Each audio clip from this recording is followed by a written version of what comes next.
Hello and welcome to Philippa Squared Parenting by Design. We have a fabulous episode for you this week. We are talking with Ashley Winning and we're talking about VBAC. So welcome first to my partner in crime, Pippa Cox. Hi, Pippa. Hello, Philippa. VBAC. What does that stand for? VBAC. What does it stand for, Philippa? I'm Can you trying tell to everybody that's quickly Very come listening? up with brave a. and courageous. There you go. I was trying to Very come up with brave something and funny. courageous. What did you Ashley. say? Sorry? Very brave and courageous. Oh, now that is the bomb. Yeah, Now, it's that cool, right? beautiful voice is the voice of the none and the other Ashley Winning. Now, Philippa, you can introduce her to your best of your ability, I know, because you and her go back, don't you? We do. We've known each other a little while. So Ashley is an incredible VBAC mama. She's also she runs the Homebirth VBAC support group page for Australia, which is awesome. And so that's where I first ran into Ashley, and we've had a little bit to do with each other since then. But Ashley, tell us your story as a VBAC mum who homebirthed, rebirthed her third baby after 2 Caesars. Tell us how you got to where you are supporting mums with VBAC. Yeah, thanks for the introduction. It's really awesome to be here. I'm excited to talk all things VBAC, especially with you passionate women, which is exciting. I started off my journey. I've got 3 daughters. I'm a girl mum, just like Philippa Scott, which is exciting. We've got so many things in common, Philippa and I. And my first birth was a planned induction due to GD. I was literally 0.1 under on one of the tests, and where I was, they just lowered the rates because it was 2014, and I got captured in that group. If I had gone a suburb over to the next hospital, I wouldn't have had any problems. I would have been treated just like a first-time mum. But I also had a high BMI, so I believe that I probably would have gone down the old cascade of interventions and induction anyways, knowing what I know now. I really wanted to know what was going to happen with birth, and I asked questions. I got put in with obstetricians, and I thought, well, I'm getting free care here, going through Medicare, going through, the public system. I'm getting the best care I can possibly get with obstetricians, but I didn't feel that way. I felt, oh, there's something wrong here. I was waiting an hour for appointments. I was just meeting up with random people. There was no continuity of care. It was really fragmented. I realized that I also wasn't meeting with older doctors. I was meeting with very young doctors who didn't seem to be very passionate about what they were doing either. And I just felt this deep, like, this should be really special. They're not congratulating me. There's no excitement. There's no joy. In fact, I'm having to leave work and sit in the waiting room for an hour. There's no, sorry, I've run an hour overdue. It's just going through the motions. Let's do your blood pressure. You're too big, so we're not going to check your belly, but what we're going to do is growth scans. And so I just went along with everything that they recommended because experts know best is what I was under the impression of. And I put my trust and faith into people who I thought, would do me right. I said to them, I don't want a C-section under any circumstances. And I thought that C-sections were really for people who were too posh to push, the whole Victoria Beckham, even though I love the Beckhams, but, it was kind of how it was advertised when I was younger growing up, that no one really around me had ever had a C-section. So I just thought all my friends had had kids very young, at 17, 18, 19, they all had vaginal births. So I went off for this induction. I kind of asked questions along the way. What will happen? What will I do? And I didn't get, it was always next week we'll talk about it. Next week we'll talk about it. And eventually next week was the induction. I didn't understand the process. I guess I was asking questions, but I probably wasn't educated enough to, and probably a little bit scared to kind of dig even more. Like that was already kind of at my limit. I was tired. I didn't have the skill set to kind of put them back and say, no, hold on, I want you to let me know everything that's happening. I want to be in control. I want to blah, blah, blah, blah, blah.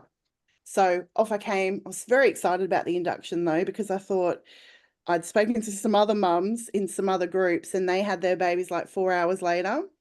And I was like, okay, so she just went in there, induced, 4 hours later, baby popped out. You know, I was reassured. One mum actually grabbed me and said, it's okay, it'll be okay. I had my baby in 4 hours. And I thought, okay, well, at least I know the date I'm having my baby. I'm having her 2 weeks early. This is cool. I don't have to like wait for like 42 weeks potentially, you know? So I was cool with that. And off we went, and 3 days of induction passed. There was 3 sets of gels. Everything failed. I had the balloon put in. That was the most excruciating pain of my life. It was very uncomfortable. I had the gas, and it was up the highest it could. I was full pinging off it. It was a really, like, I was like, whoa, it was all echoey and weird. And I'd never taken drugs before like that, never had pharmaceutical drugs. So that was very like spacey, like really what's happening. And, you know, I thought, well, if I can't even handle this, like, how am I going to handle labor? But off I toddled, and for the night, waited for the balloon to do its thing. And essentially it's supposed to open your cervix and then fall out. And then basically they would come along. No one had really explained it, or I didn't comprehend what they were saying to me at the time. But I woke up at 5 o'clock to be checked on. And it wasn't a very wonderful experience. You can imagine you're being CTG monitored all the time. They want to get proper reading. So my baby wasn't giving the best reading. So the 1 hour CTG turned into like 4 hour CTG, which meant I had to be laying on my back. Very uncomfortable when you're heavily pregnant. My husband's there. My in-laws are at our house babysitting the dog, our first fur baby. My husband's only taken a week off work. So we've already chewed into half of that week. And we wake up at 5 o'clock in the morning, and the doctor comes in and says, oh, that hasn't worked. So we recommend, well, what we're going to do is we're going to do that process again on Monday, but we want you to come in tomorrow, which was a Sunday, and we're going to check you again, and then you can come back on Monday and we'll do it all again. And I said, well, that doesn't make logical sense. Like, can I just come back when I'm in labor? She said, no, you can't. And I said, but like, if it didn't work now, why will it work in 2 days time? And like, it doesn't, like, for me, it didn't make any sense, and I didn't feel like it was reasonable. And so she said, I'm going off to a meeting, and off she went. And then she came back and said, look, I think we've bumped all the cesareans up, and I think you should have a cesarean. We think, all the doctors think you should have a cesarean. And I had said to them before, because they said your other option was a cesarean. And I said, look, I'm never coming in on a Monday for a cesarean. Like, that's really scary. So my sister was in the room as well. She just finished her shift. She was anti-vaginal birth because she works in surgery. So she sees a lot of what happens. All the women coming in to get sewn up after their tears, but she doesn't actually see what happens in birth. So she's only getting one part of the story. And I said to her, please don't, like, I really don't want to do this C-section sort of thing. But I said, yep, okay, I'll do the C-section. We'll have the baby now. I thought I was having my baby. It was really painful. I don't want to have to go through this experience again. And I went into the C-section, and I was really scared. I thought, oh, I don't even know if I'm going to make it out of this. I'd never had surgery before.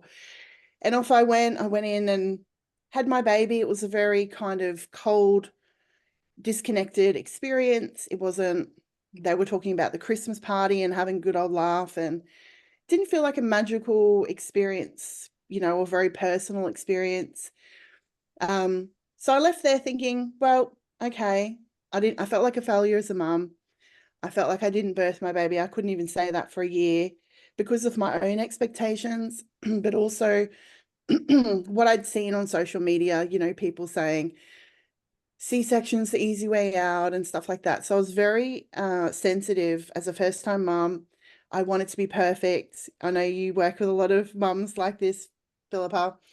I put a lot of pressure on myself to be this all perfect mum as a first-time mum, and I spent the whole year trying to make it up to my baby and try to be this awesome mum. But after 15 months, I had the feelings again, and I thought, yeah, I want to have another baby. I'm having a VBAC. I just always was like, I'm having a vaginal birth. Didn't know about VBAC, but as soon as I had that C-section, I started looking into it, and I knew that I had to wait 24 months, birth to birth.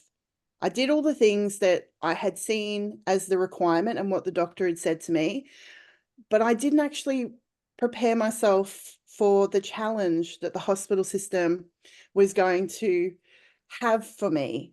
And even though I advocated through that pregnancy, like very well, I was amazing. Like, I'm so proud of myself, but it caused me a lot of anxiety, a lot of stress. I cried so much on the way to hospital, on the way home to hospital. I would have conversations on what I'm going to say, like just full on conversations at every single appointment, trying to advocate for myself, trying to see why they wouldn't support me, even though the guidelines supported what I wanted, or that it was a safer way for me to give birth. Because I'm a bigger person, it's safer for me to have a vaginal birth than be in surgery. But what they're trying to navigate is, what are the probability that this person's going to be able to give birth vaginally? And they use like this calculator that's quite skewed. And how do they manage people like me normally? Most women normally get managed to have an induction or like a managed birth. And so they're coming in with their bias and their experiences of how they normally treat people like me, looking at me as a failure already. And I couldn't get them. I was trying to convince them to see me as an educated, empowered woman, like, believe in me, trust in me. My mum did it. All the women before me did it. This is a normal woman thing to do. But I didn't understand the insidiousness of, or the politicalness, or who I was dealing with through the system and how it is created. And so I advocated to myself, all I wanted was no CTG monitoring, intermittent monitoring, no growth scans, no induction, spontaneous birth. I was happy for intermittent monitoring. I was happy to be in the hospital. I really wanted to get in the shower to move around and that sort of thing, because we didn't have birthing pools at this hospital. And then about 37 weeks, the doctor called me. I'd gone through like all these doctors to try to get the most supportive doctor. So I had the most supportive doctor in the hospital. I had the head of midwives in with me at appointments, and the doctors would say all these things and the midwife would say nothing in the appointments. I had a student midwife, I had a student doula, I had everything that everyone said that I needed to do. And they all sat there quiet as mice. And then when we left the room, it was all, oh, that's bull crap. I see women, and I'm like, okay, so that was great, thanks. And then off I would toddle after those appointments with the stories of all the things that could go wrong, or what was wrong with me as a bigger person, or whatever. And then you'd have to stew over that for like days at a time. Like, am I doing the wrong thing? Is this a dangerous thing? All these sorts of things.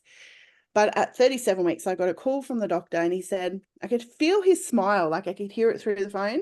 He's like, hey, yeah, we're not willing to take on your risk. So what we're going to do is we're going to get you to go to another hospital. So you can go to this one or you can go to this one. So just give us a call back when you can. Let us know and we'll just send you on your merry way. And this was like after a conversation that we'd had probably around 20 weeks, when I had identified that the issue that they had with me was that they had a staffing issue. So the hospital I was going to, they had junior doctors that worked through the nights, and the seniors, the consultants, were actually at home. So they wanted to be confident that the people that were working would be available to support me if I needed an emergency C-section, which I thought was reasonable. But at the same time, I said to them, if that's the case and the juniors wouldn't be confident doing emergency C-section on me, transfer me to another hospital. And they stood there and they laughed. And I thought, well, it's obviously not a big deal, right? So at that point, I had identified the issue and actually given them the steps, and they didn't pass me on. What they instead chose to do was try to fearmonger me and push me into the direction they wanted to. And at 37 weeks, when they couldn't bully me and fear me to make the decision they wanted, they kicked me out of hospital. So I was so vulnerable at this point. I'd had dead baby card, you're too fat to birth, it's going to be harder for you, you're not capable, all this sort of stuff. And I'm 37 weeks and I'm like, okay, so where do I go now? So I chose a hospital, and then I had to start the process again with them and do all these extra booking appointments. And then I had to feel like I had to be a reasonable woman, because I had to give a little, because what if they kicked me out? Where would I go? What would I do this time, you know? So I did a growth scan, and of course, at the growth scan, they had said my baby was big. My first one was 3.7. So I figured this one will probably be like 4 kilos. You know, they get a little bit bigger each time, a lot of the time. So the baby was about 3.9 at this scan at 39 weeks. And I said, yeah, that's what I'm expecting. You know, that's fine. But of course, they wanted to do the induction thing. They were much more positive and supportive, and just the way they spoke was a little bit more, it wasn't so aggressive and so blunt and so what I would call kind of rude, but they wanted to do all the same things. So I had to advocate again and say, look, you know, it's the best thing for me is not to be having an induction with a bigger baby and all these sorts of things. The best thing for me to do is allow the process to happen. And, you know, the junior doctor would go back to the consultant, and the consultant would say, yep, she's right. You know, the things that they were saying to me didn't actually make sense for me as an individual. So they tried the whole 39 weeks induction study thing. And I said, that doesn't make any logical sense for me. I've never even been in labor. Can't include me in a study like that. We don't even know how my body's going to go. So I just kind of had to have these conversations. And look, they said to me, they had water birth pools, and I thought, awesome. I'm going to get what I always wanted, birthing pool. But they said, if you're over 100 kilos, you can't birth in the pools. And I said, but they've got like these hoists that are like, they can pull you out of, that are like, will pull 200 kilos. And I said, so if something happened, why couldn't you just hoist me out? And they said, oh, we don't want to do that because that's an intervention. But what we want you to do is we want you to have an epidural on arrival. And I said, so you want me to have an epidural, like a big needle in my spine that can have, on rare occasions, catastrophic events, like long-term impacts. And you want me to have pharmaceuticals, but which actually lowers my chance of having a VBAC, but you won't let me in the birthing pool, which actually would be helpful for a bigger person, because then I can maneuver around and, you know, be safe and have comfort through my birth. And just the logic of it all, it's like, these are the conversations I'm having. It's really interesting. I had a doula there. I had my husband. So if anything happened, I don't want the nurse to have to break her back, you know, pulling me out or anything. Not that it would happen, but if it did happen, I'm trying to like be reasonable and logical. So anyways, I went into spontaneous labor. I had an ROT, posterior baby on board.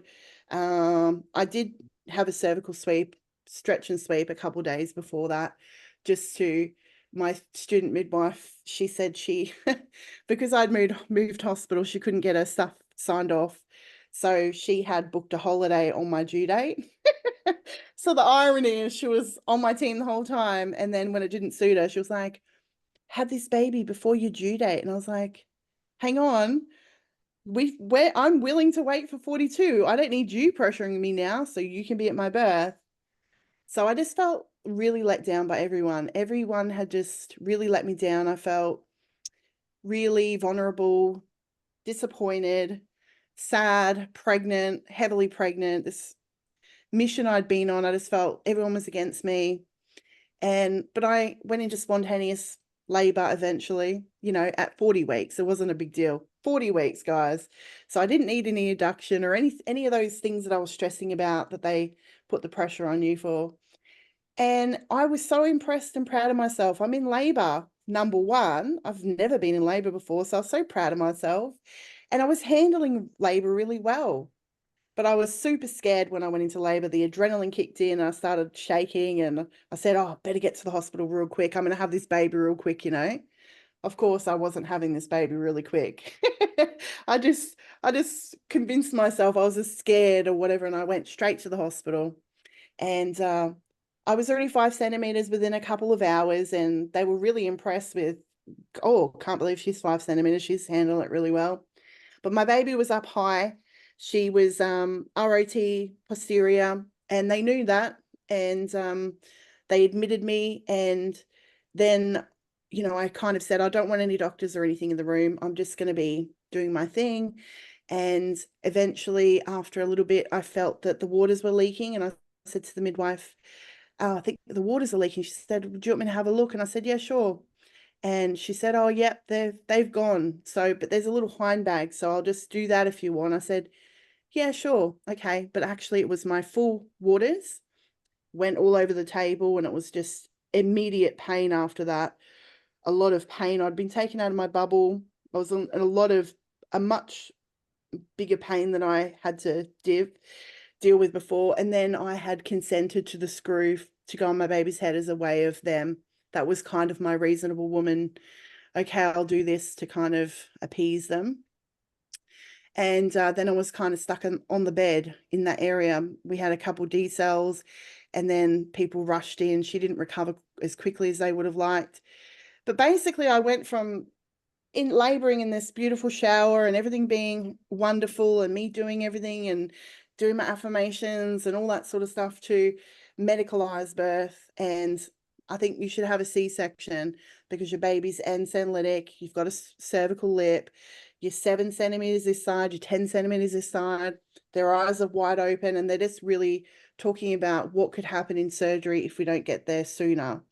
There was never any talk about baby or me or anything like that. It was always, if you don't go into surgery now, baby can come down further. And then eventually when we go to surgery, this could happen. So they'd already decided I was going to surgery. And I said, well, can't I just wait? Can't I just wait, like, you know, won't the baby just come out? I'm like already 10 centimeters almost. I didn't understand what a cervical lip was. I didn't understand what senolytic meant. I didn't understand those things. And I was just kind of baffled, but I felt it was very much them, who I didn't trust, against us. And so I ended up having a epidural because the pain was really bad. I wasn't in my bubble. And they said to me, the epidural will probably help with the cervical lip too. So at that point, now I'm stuck on the bed. Great. Now I'm not helping my body at all. My contractions are probably slowed down. And I'm just chilling. But, you know, every few hours as a D-cell, they come in. I'd negotiated hourly vaginal exams. I thought that was great. I didn't realize the standards every 4 hours. So they're putting their fingers in every hour saying, nothing's changed, nothing's changed. We recommend C-section, XYZ. And so that was a lot for me to have to kind of manage. But after 12 hours of, you know, I'd probably been with them for about 6 or 8 hours at this point. But after about 12 hours of labor, I finally said, okay, fine, I'll go into the C-section. They ended up doing the thing that they were trying to warn me against, which is the baby had gone down so low. They had not told me that she'd gone lower than that. I got it on the hospital report notes that she had actually gone down lower. That information hadn't been told to me. But essentially what had happened was they cut me as a normal C-section, but my uterus tore to my cervix, so my cervix went open, split right open. It was an emergency situation. At that point, my team had to call another team in to assist, and another surgeon had to come and kind of fix the job that the first surgeon who kind of pushed me into that situation couldn't resolve on her own. And I was in there for about 4 hours, and it was very, very scary. My husband and baby were rushed out, and then afterwards, the guy who had come in, he said to me, look, you can have 2 more babies, C-sections, don't ever labor again. And I said, yeah, I'll do whatever, you know. I just was happy to be alive at that point. And I left that experience traumatized, PTSD, a lot of blame, a lot of guilt, a lot of shame, felt like an even bigger failure at this point. And then I spent the next 3+ years healing, growing, educating myself. I started training as a postpartum doula. I knew that I wanted to help women share my stories, share knowledge and information, but I knew I wasn't okay to be working in the birth space because I was still working through my trauma and my experiences. And that's when I came along Homebirth, and Homebirth is sold as such a wonderful option, and it is. It's a beautiful option. But I was very disappointed when I found that I couldn't find a midwife to support me, because I'm multiple C-sections at this point. I've got a special scar, plus size mama, plus bigger babies. You know, I think it was pretty much the multiple C-sections that probably ruled me out, but I did have a lot of other factors as well. So I chose to free birth our baby at home. And that took a lot of fear work, fear releasing, a lot of preparation, a lot of deep questions. You know, I had to go to some dark places, a lot of conversations with my husband. I mean, it wasn't something that I took lightly. It wasn't something that I wanted to do as a first option, but it was my next best option. And I wasn't sure if I was going to hire a doula or not, but I ended up doing that for some postpartum, you know, just to look at the placenta and things like that afterwards. And basically I went into spontaneous labor at 38 weeks. I labored for 12 hours. I had another posterior baby, had a lot of back labor. I would have probably dilated within the first few hours, and then I felt a huge shift. I was pushing for 10 hours. So every 3 or 4 contractions, there was pushing. And then I would have like a big break in between contractions to allow my body to recover from the hard work that she was doing. But I was just chill. Like the first 3 or 4 hours was really, really painful. I was like, why am I doing this? Who does this? I should just get an epidural. I should just have a C-section. And then after I worked through my mindset stuff and I was able to get the kids out of the house and I was able to get into my zone, get into the birthing pool, get my support. My doula had arrived and grounded, and I felt okay. And it was just a big shift into, this is okay. I'm doing this. This is okay. This is safe. We're doing this. And I would say sometimes there were pleasurable points through this as well. There were intimate moments with my husband, some beautiful moments that we experienced together. I'd say he was like my rock within my second birthing experience. I didn't even want to hear him breathe. And this one, I was like, get in the pool. I want you. I need you. I was like, I want to hug you. I want to touch you. I just want to be with you. And I worked through, you know, the surges, and eventually, I mean, I didn't know what was happening. I was just kind of allowing the process to happen. By this point, I trained in birth. I'd learned about birth. I understood physiological birth. I started my podcast. I'd interviewed a lot of experts on my podcast and picked their brains. I'd also interviewed a lot of VBAC home birth and free birth mums. I really, really trusted that my body knew what to do and that I had been robbed of the opportunities in the system. And so I just had that deep belief and trust. I didn't do any like spinning babies or positioning or anything like that, because I had learned that posterior birth was a variation of normal, and that we don't need to interfere as much as we do, as much as we tell women that we do. And I tested that theory on myself. I allowed the process to happen. I believed it would be fine. And eventually she was born into my husband's arms the way that I wanted her to be born. And she came out a whopping 10 pound. She is a beautiful bouncing, you know, chubby bubby, we call her.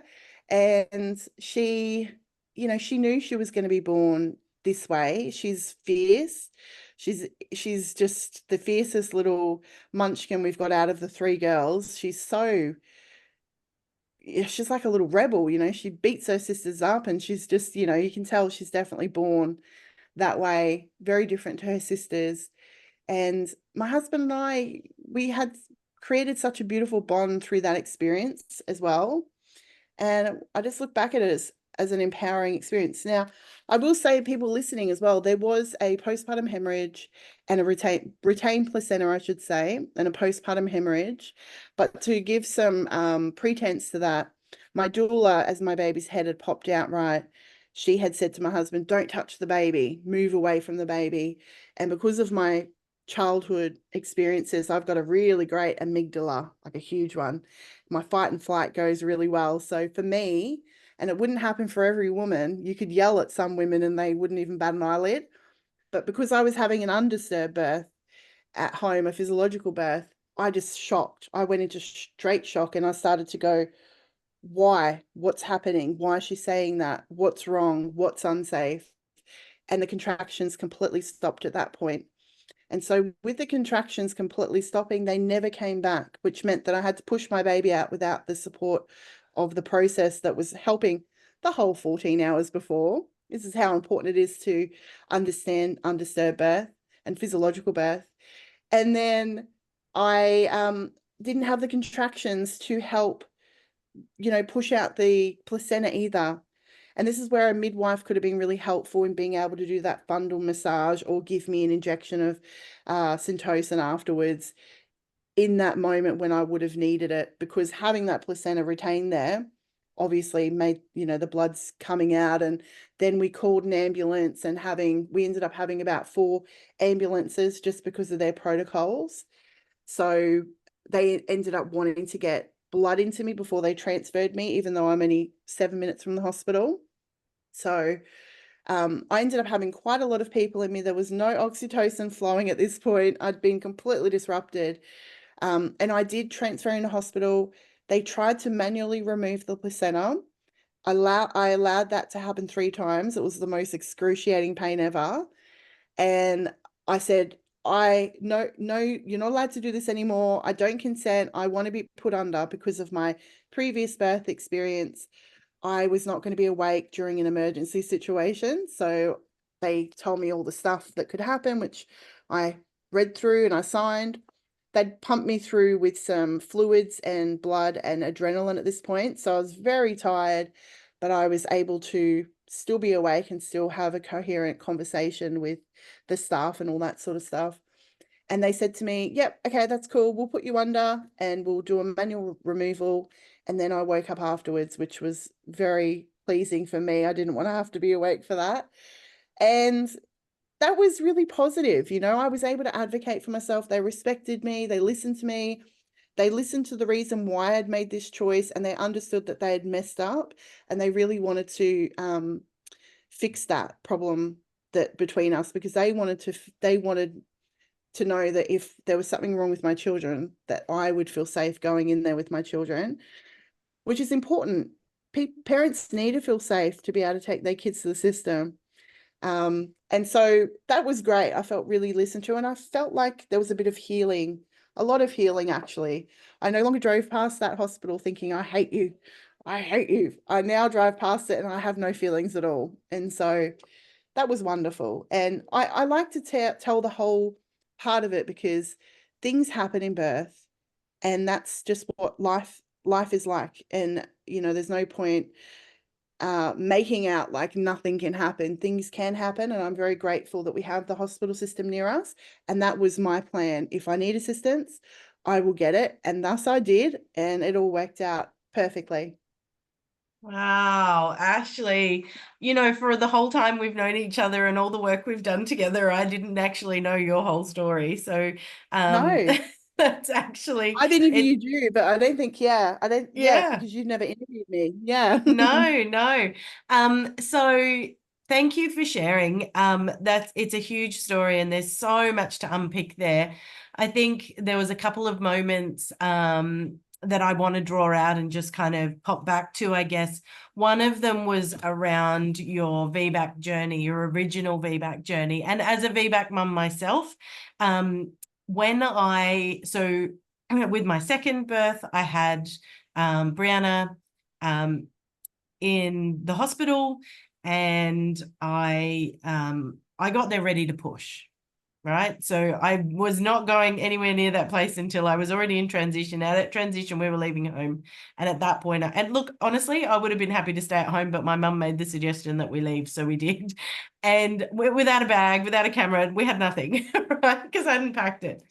But we got there ready to push, and I had the wrong midwife. I had a midwife who didn't like doulas. She didn't like advocates of consumer rights. And so I ended up with, very similar to you, a PPH and, second degree tear, etc. But when I look back at that birth, in those moments immediately after birth, I didn't feel any trauma except for the fact that she had been removed from me for a few minutes. Other than that, I didn't identify with anything. It actually took me several years to think about my experience because, you know, as humans, we mitigate our trauma, right? We tend to mitigate the stress and distress we feel around things.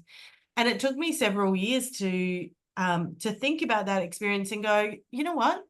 I should never have had to have fought that hard. I shouldn't have had to have advocated for myself every step of the way, to have gotten a reputation for myself because I wasn't prepared to have a cannula, because I wasn't prepared to have continuous monitoring, because I wasn't prepared to do it their way. I got a reputation.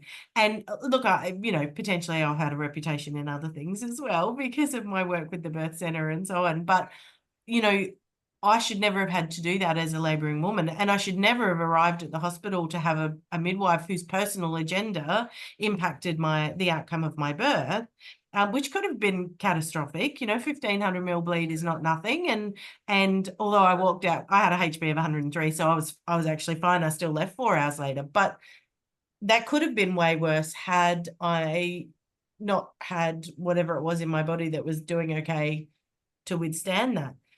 And I really wanted to just pull out the fact that, you know, I've been working with VBAC mums for 20 years now, and the number one thing we talk about is having to fight in the system, and having to create for ourselves this pathway that, even though it's evidence-based, what you and I are advocating for women is evidence-based. The evidence says that, you know, that VBAC is safe. The evidence says that, you know, continuous monitoring is a load of shit in most circumstances, etc. We know that the evidence is behind us, but policy and culture within the system means that you have to fight to get that, which is so crazy and adds yet another layer of, so for me, when I got to the hospital, that's when, you know, adrenaline kicks in. You know, you're like, who am I going to get? What's the situation? And it meant that when I had my next baby, I chose to free birth too. And there wasn't any midwives to choose from. Nobody rejected me. There just wasn't any around. So I was blessed in that way. I didn't have to think about that side of it as well. But I couldn't find anyone, so I still had to go it alone. And so, and I did have beautiful antenatal and postnatal care from a lovely community midwife. So that was amazing. But, you know, we shouldn't, as VBAC mums, have to fight the system to get what evidence-based care looks like. And that's my big rant for the day, I guess, is that's the common scenario. And to not know, you know, you should not have to get a medical degree or, you know, become a midwife in order to be able to understand the system enough to survive it, right? You shouldn't have to know what an asynclitic presentation is, right? You shouldn't have to know that. But we do have to know those things a lot of the times because we're being presented with, and that's where it comes down to choosing the caregiver, whether they're the doula who's in the room as you experience, whether they're the midwife who's attending you, whether they're the doctor or the hospital, doesn't matter what it is, choosing the care provider who believes what you believe about birth so that you can take the fight out of it, right? It's not always option though. And you know, after that experience, I had already decided I was free birthing my next baby, and I went to the doula conference in 2018 down in Sydney, and I heard Rachel Reed talk, and I was just, whoa, what is this woman saying? I loved everything she was saying, and I grabbed her after her talk, and basically my takeaway from her talk was, if you want to have a physiological birth, don't give birth in hospital. And that was my interpretation because of my perception and view at the time. But knowing Rachel now, it's pretty much what she talks about. She's a home birth midwife. Yeah. And I sat down with her and I said, your talk was amazing. And I said to her, I had to fight and advocate in the system. And she looked at me and she said to me, no, you didn't. And I said, what? She said, you didn't. I said, no, because you've got to, like, she said, no, you don't. And after my free birth, if I was to give birth in hospital, there would have to be a reason for it. Like, what am I getting from being in the hospital? I've already had a catastrophic experience caused by the hospital. So I know that it's no safer for me personally. But say I wanted to be in hospital because I had a 3.1 litre postpartum hemorrhage. So maybe next time I want to be in hospital. I've already decided I wouldn't. But if I do choose to go in hospital, I wouldn't advocate for myself. I wouldn't put up a fight. I wouldn't beg for their approval. I wouldn't ask for them to support me. I would go in now as a woman who has had these experiences. It's easy for me because I've had these experiences. And I would just say, this is what I'm having. I'm not taking my birth plan in to get your approval and to make sure that you're on my side. The birth plan is for me. It's so I know what I'm doing. So I'm educated, and so I know how to switch. They work for me because they are my team. And if they're not working well for me, one of my friends who's a bigger woman, she told the obstetrician on board to get the F out of her room, and she wants a new obstetrician. And so they brought in a new obstetrician who supported her to have her vaginal birth, what they all said she could never have. And she was going to have a C-section. And she said to me, I just did it to prove them wrong and to show them I could do it. She was a much more, she's got that confident personality, and she much more like matter of fact, I don't care what anyone thinks of me sort of thing. So I'm a highly sensitive person. So I take everything to heart, and I'm a people pleaser. I don't want to upset anybody, but I'll never allow, I probably will in my lifetime, but I would never allow someone to do that to me again.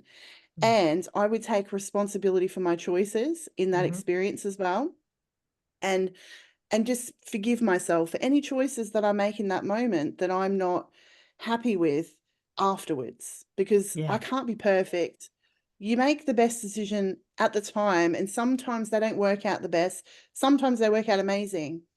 I hired a doula to help me with blood loss and the placenta afterwards. And ironically, it's pretty certain that she caused all those things.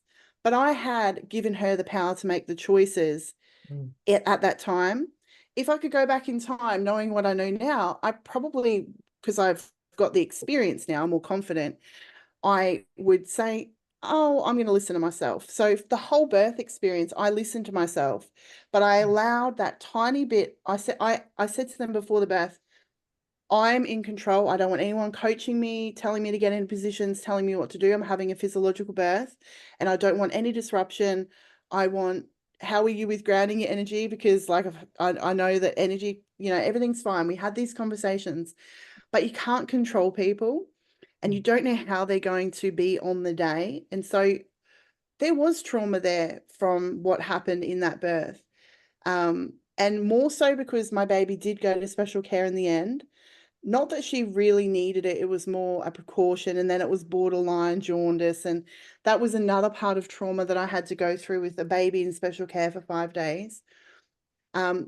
Again, not because she really needed it, but because their due diligence and they're acting, what will happen? We're just going to give them the antibiotics. We're just going to do this just in case, rather than waiting for something to happen.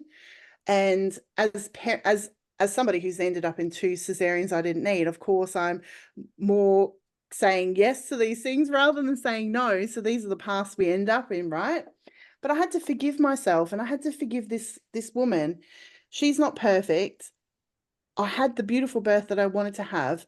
Well, there's no point holding on to it, That's what I did with my second birth. And it was hell for like 3 years. So I said to myself, the universe must have wanted to teach me a lesson. I don't know what it was. Maybe I need to be birthing on my own next time. Whatever it is, but just release and let go. She apologized. She didn't mean any malice. And I know that the staff in the hospital didn't mean any malice towards me either. It's just that they don't understand. They don't see birth the same way I did. They don't understand why I want to have a birth that way. And they've been trained differently. It's like men are for Venus, men are from Mars, or, that sort of thing. You're dealing with people who are surgeons who deal with medicalized birth. And I wanted to have a physiological birth, but I was putting my care into a team of people who were offering me the complete opposite. So of course we're going to be completely butting heads against each other. It's going to be complicated. It's going to be hard because they don't see it my way and I don't see it their way. So what's the point in working together in the first place? It doesn't make any sense. We literally did a podcast on that last a couple of episodes ago on choosing the right care provider, and it's somebody who aligns with you. And Rachel's dead set right. We don't need to go out there and fight, but because of the way the system tends to work, that's what we end up often doing. And I know I fell into that the first time. I didn't the second time. You know, my midwife would say to me, so this is the appointment where the doctors are gonna want to know when you're going to make the appointment to see them. And I'd just look at her and she'd go, yep, okay, so I'll just write down here that you're not seeing them.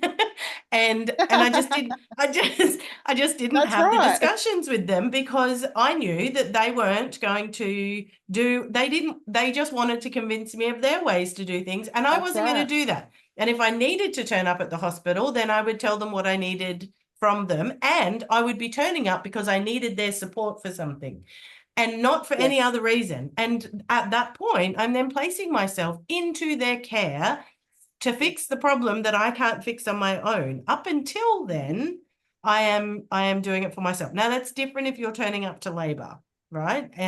In hospital, because that's your plan. When you're planning to free birth and then you turn up, it's a different story, because you're going there for a very specific reason. But even if you're turning up in birth, and Pippa, you might want to speak to this, but even if you're turning up in birth, there's you are saying, this is where I feel safest birthing. And there's a reason why you are choosing that model of care. And so you need to understand that for yourself so that you're aligned with what you actually want from them, and so on. And the other thing I want to pick up before I give Pippa a chance to talk, she hasn't said anything, is that, you know, that whole idea of responsibility. The moment that I claimed responsibility for everything that happened in my first birth, so this happened for me before my VBAC, but I knew that I had given the capacity for choice and decisions to the obstetrician, but I was responsible for his decisions because I'd given him my power. And I chose at that point never to give the decision-making power to somebody else whilst I was still going to be responsible for the outcome. And taking that, because if you're responsible for the outcome, you are absolutely responsible for being able to make different choices next time. And that's a really empowering place to be. Pippa. It's very powerful. Yeah. Yeah, Ashley, I love your story. And there was one thing particular. I mean, the whole story was incredible. And I just want to take my hat off to you and acknowledge you for being empowered and in finding out more about it and really healing and empowering yourself.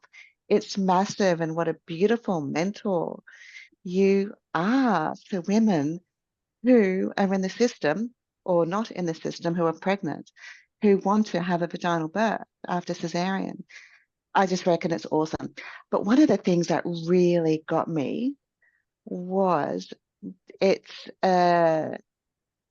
addition to that responsibility, taking responsibility, is that you own your decisions. And when you go into your appointments and you own your decisions and you are so well informed, the staff, because when people that become doctors and midwives, we're caring people. This is the way I look at it. We're in there because we care. The thing is, we get indoctrinated within a system, and particularly when you've got a larger hospital that takes more higher risk, you see everybody as a risk, as a high risk. So you're already got that thought pattern within your head.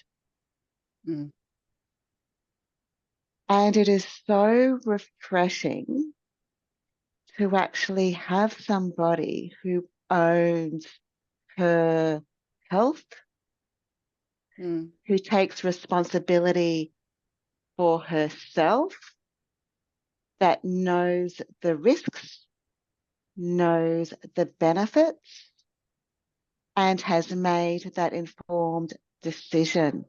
It is a relief and I'm going to put this out here, girls, it is a relief as a caregiver that somebody does this, has this. It is so empowering. And it's interesting with all of what's happening at the moment with the obstetric violence in Australia. I've actually noticed the midwives, if they have a strong advocate, whether it's within yourself or whether it's within a doula or a birth advocate that's with you, they will listen. And they listen very, very, very well. So I think that midwives are a lot better than obstetricians. And unfortunately, I didn't get to see beautiful midwives. I saw one at the on my second pregnancy when I got admitted, and she was the most amazing midwife. She was like, I would support you to have water birth and you complain if there's any problems. And we became friends afterwards, and we've been friends to this day.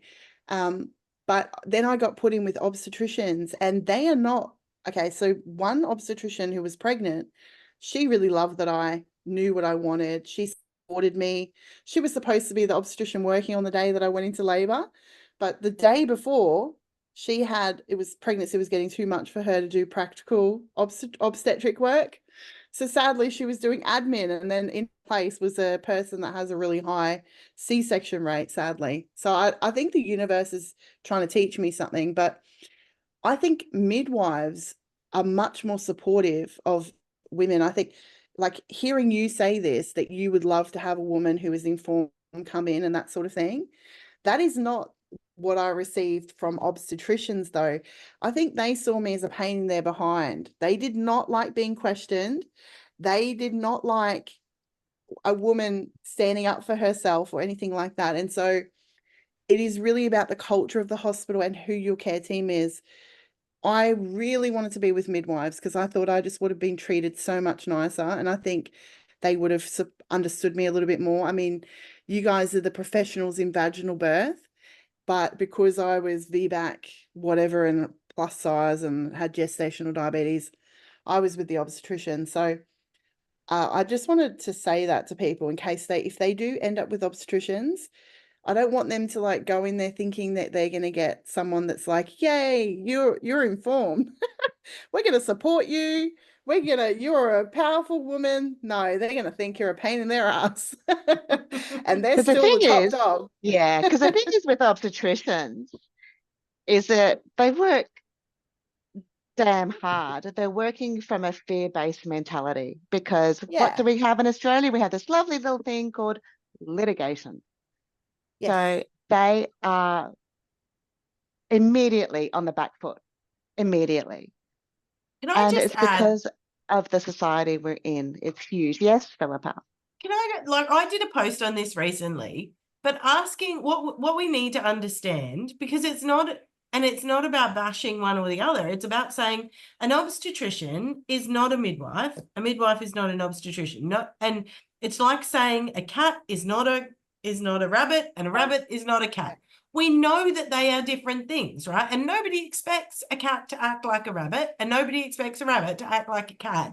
But we expect, we don't actually expect midwives to perform the way an obstetrician does. We don't expect midwives to go out and do surgery.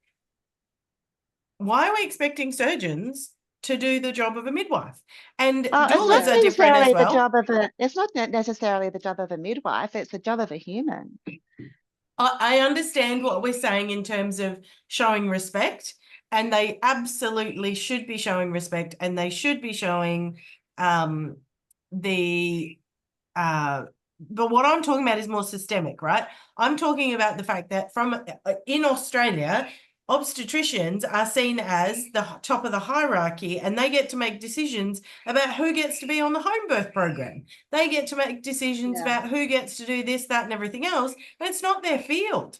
It's not their job. Yeah. They are surgeons and they do complicated shit. midwives do normal birth. So it should be actually not up to obstetricians to decide who gets to choose, to be on the home birth program or anything else, because that's outside their scope. And midwives That's aren't right. going outside their scope and performing surgical births.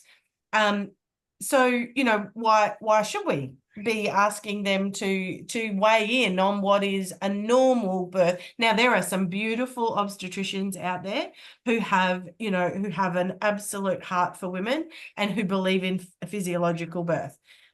They're just rare as hen's teeth. That's the problem. Yeah. And they're not cultured. And in fact, within their own within their own space and their own colleagues, they're often treated as Ostracized, yeah. That's right, which is so not okay. But they're standing up for women's rights, and I absolutely applaud them for doing that.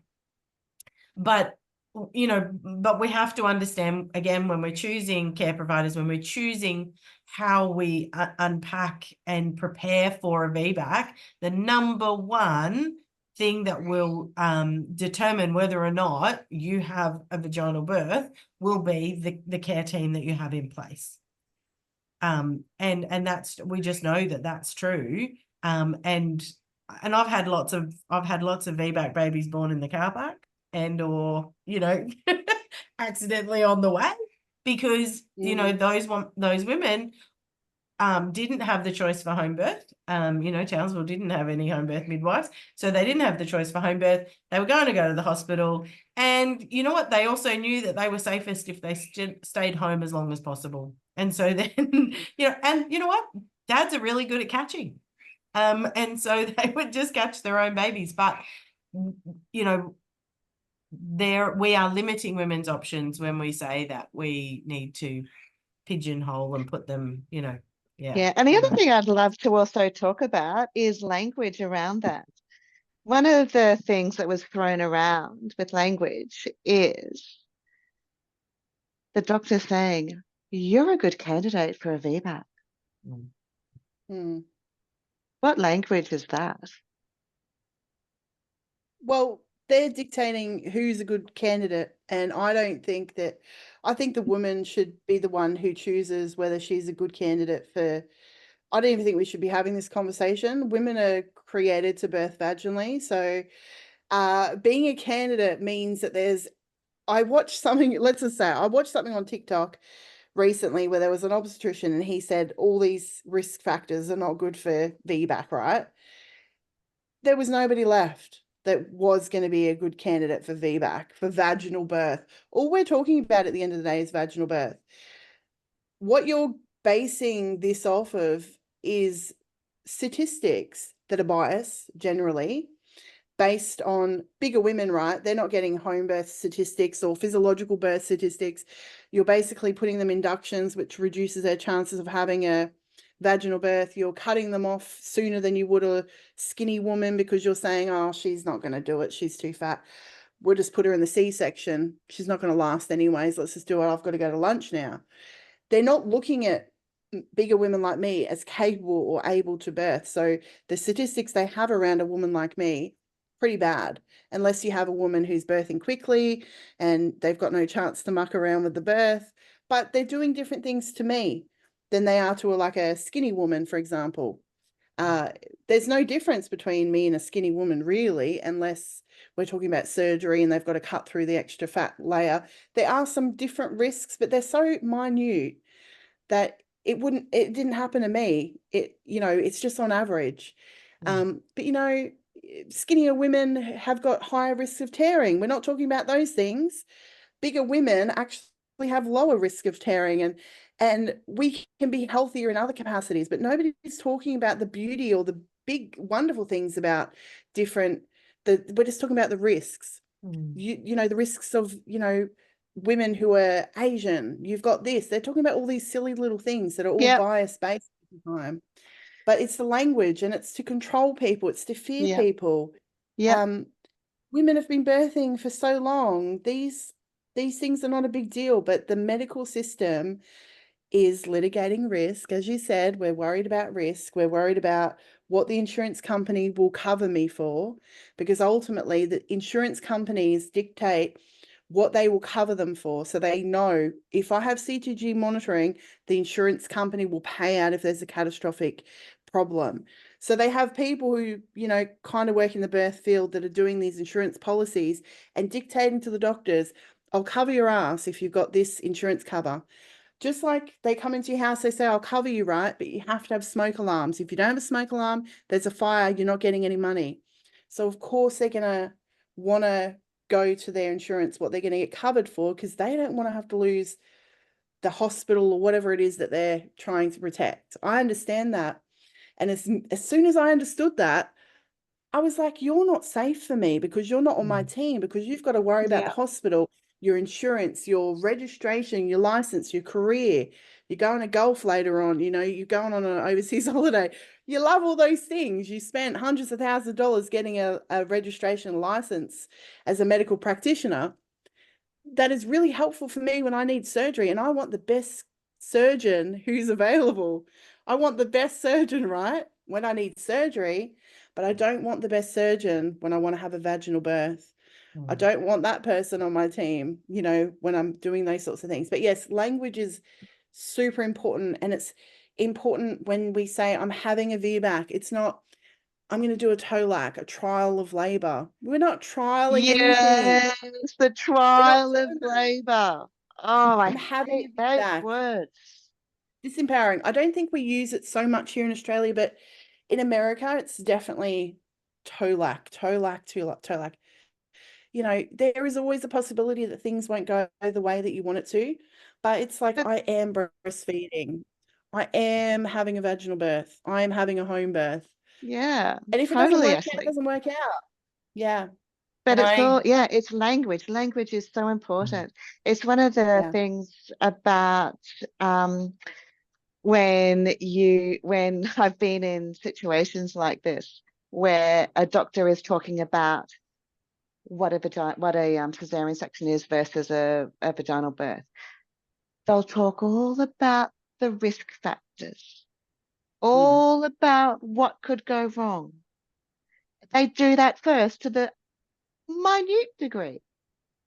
And they never, ever tell you, well, I haven't mentioned it. I'm sorry if there's any doctors or midwives out there that have seen it.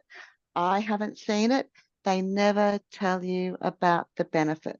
It's always the midwife that talks about the benefits. yeah. That's I And want to, what does our brain naturally do? We focus on the negative. It's just part of our makeup. absolutely. And because there's no reasonable conversation to be had there. I think it's unethical to do that. Absolutely unethical. It's not informed consent. No. It is unprofessional, and I think it's criminal, actually. It isn't It is. criminal, unfortunately, I don't think. But I don't understand how you can go through so much education, and from an ethical standpoint, I have a lot of integrity and I hate dishonesty. And from an ethical standpoint, I think it's the basic thing you can do for humans is be honest with people and go and explain, this is the reason why I think it for you. If they say to me, look, you're a bigger person, or you're a VBAC, so I think you're going to end up in a C-section, and I think an emergency C-section is more dangerous than a repeat C-section, the woman can then go, well, I think I'm going to be all right. So I'm willing to risk the emergency C-section. I believe that you're going to handle this I believe in your skills. I believed in the doctor's skills.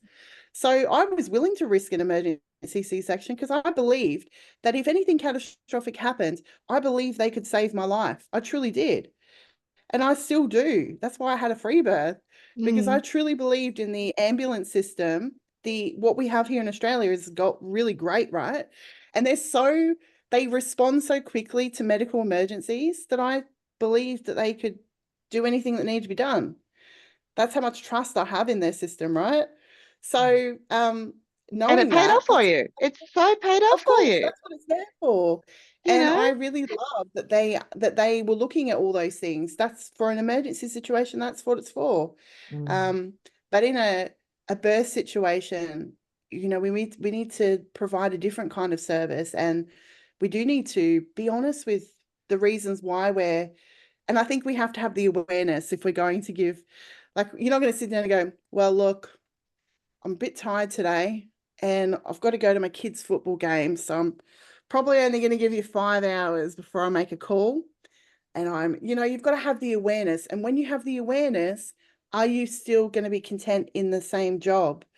I've interviewed Dr. Stu from Birthing Instincts in America. He does the breech training, and he started working with midwives. And once he started to see a different way and them having wonderful outcomes at home, it started getting in his brain, and he started to go, whoa, they're teaching me some things here that I didn't learn in my medical training.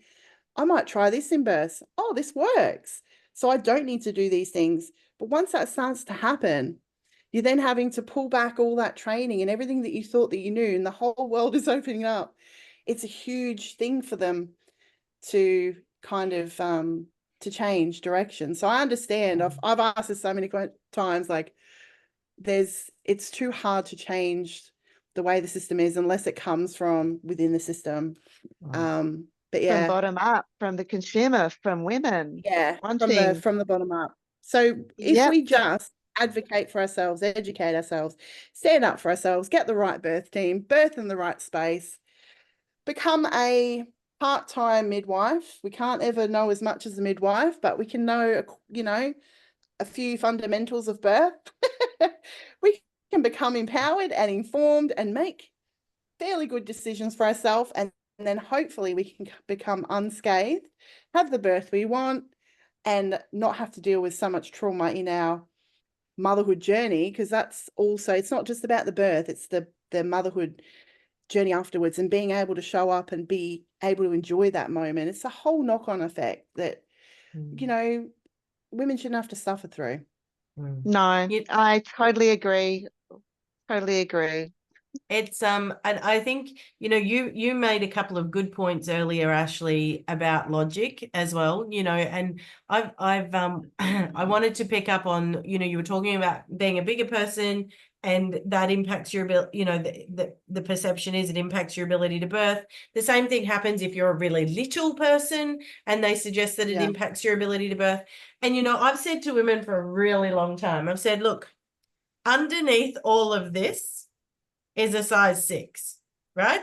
Yeah. I happen to have a lot of extra padding on at the moment, but whether I'm a 6 or a 16, and I've been all of those, it doesn't actually change the internal diameter of my pelvis.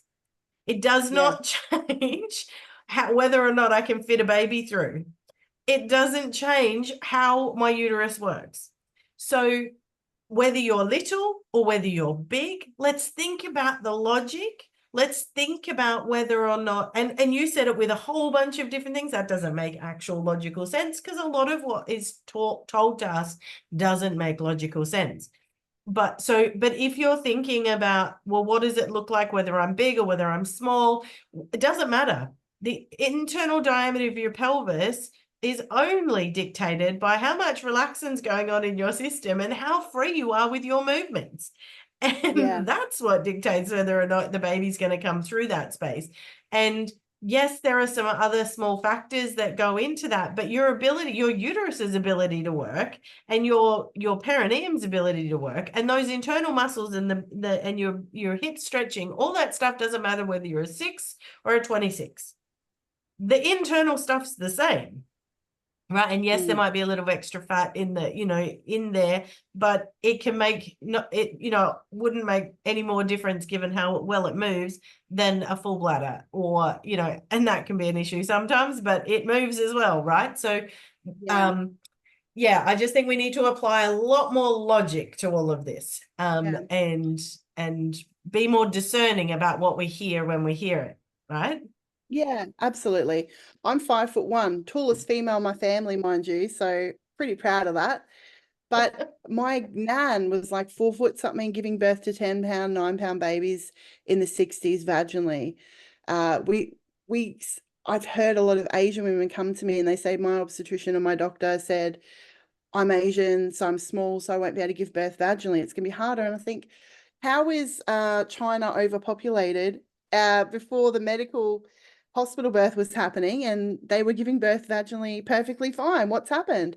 There's a lot of factors that they want to throw in. We don't move as much. We're bigger people. But I'm a very big person. I'm 5'1", and I still did it at home on my own, birthed a baby out. So there's a lot of things that they want to say, a lot of reasons. There's hundreds of reasons they'll say that it's going to be harder for you, but they're just excuses for not wanting to support you or not being on your side. And it's a lot to have to work through, especially for VBAC women, to have to work through all of these fears and worries and concerns, which is why, you know, I'm doing what I'm doing now, so that they can get that information and that education. Yeah, and thank you for doing all that you do. So let's wrap this up, because we've had a wonderfully long talk. So let's wrap this up. Tell us what you are putting together, because you've got your new VBAC village. Tell us about that and anything else you want to share. Absolutely. So I've got my VBAC village, which it goes through like 8 different pillars with basically what care providers have we got, what birthing spaces have we got, how do we work with the system, how does my body work, all of that sort of information, getting some information about, what was the other one? There's so much fun stuff in there, but I've got all these amazing resources to support you too, because I know that having guides and little checklists and things like that is super helpful. We do a monthly call as well, so that you're not left alone. It's not like a DIY course and you're left on your own. You get that full-on support every month. And I'm also in the Facebook group too. It's a really affordable option as well. I've only priced it at $7 a month, because I want more women around the world to be able to access this quality education and information, because I'm sick and tired of hearing the stories and women not having all the information. So all the stats, statistics, there's like a VBAC mastery statistics section in there too. It's all in the one place for a affordable price for women to get that support. And then I have a home birth group mentoring program, which I'm kicking off next week, actually, probably a little bit later than this podcast episode will go out, but I run them every few months live, or I have like an evergreen mentoring program going. So I support women who are having home births as well, but then I do one-on-one work and all that sort of stuff, and I've got my podcast too. But you know, the best way for people to find out what's going on at the time, and if there's any live stuff kind of happening, because I run live workshops and things too, because I love just jumping on and answering people's questions and just supporting people. Like, I just love it. Like, I just really love helping people. So the best way to kind of find out what's happening is through my Instagram, which is Ashley L Winning on Instagram, and just kind of DM me and say, hey, I'm planning this, and we can go from there. Just kind of have a chat. Amazing. Thank you, Ashley.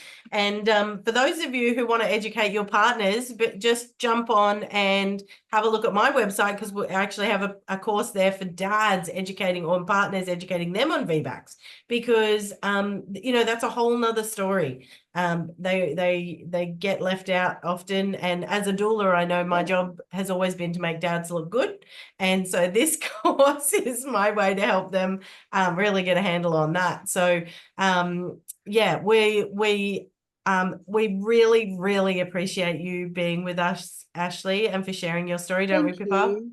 Yeah, it was Thank beautiful. you so much. It was such a good you. story. Thank you. Yeah, I could talk to you ladies for hours and hours and hours, but I've got to pick up my little one anyways. But thank you so much for holding space, for listening to me, and for having this conversation with me. I had a lot of fun. Amazing. Yeah, awesome. Thanks, everyone. Awesome. Bye for Okay, now. see you. Bye.